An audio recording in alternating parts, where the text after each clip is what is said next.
So last month, my roommate Kyle decided he needed a new hobby to bring the apartment together.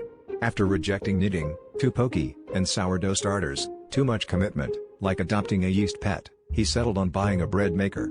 I didn't think much of it, figuring he'd bake a couple of loaves, get bored, and we'd be back to arguing about who left crumbs in the toaster.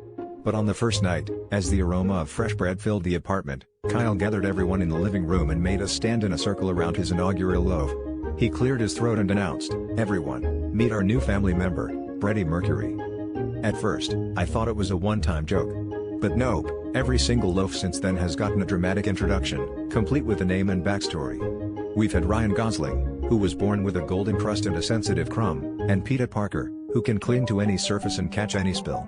Kyle started keeping a bread family tree on the fridge, with photos of each loaf and notes like whole grain, prefers jazz.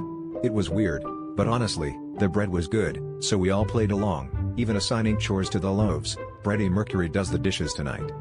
Things escalated when Kyle insisted on inviting his new children to movie nights. He'd set a place on the couch for the latest loaf, wrapping it in a tiny blanket, and shush anyone who tried to eat it before the credits rolled. The other night, I came home to find Kyle reading Goodnight Moon to a particularly crusty sourdough named Crumbelina, while Ryan Gosling sat watching from a high chair. I started to worry when he brought out a tiny stroller for a ciabatta roll and took it on a walk around the block. It all hit a peak when, at our last house party, Kyle introduced his latest creation, a robust, nutty loaf he'd named Donald. He donned a suit, gave a speech, and even offered a toast in Donald's honor. As everyone politely applauded, a friend leaned over and whispered, "So, does Donald run for president next?" And that's when I realized, in our apartment, every day is a crummy situation, but at least we never have to wonder who's on a roll.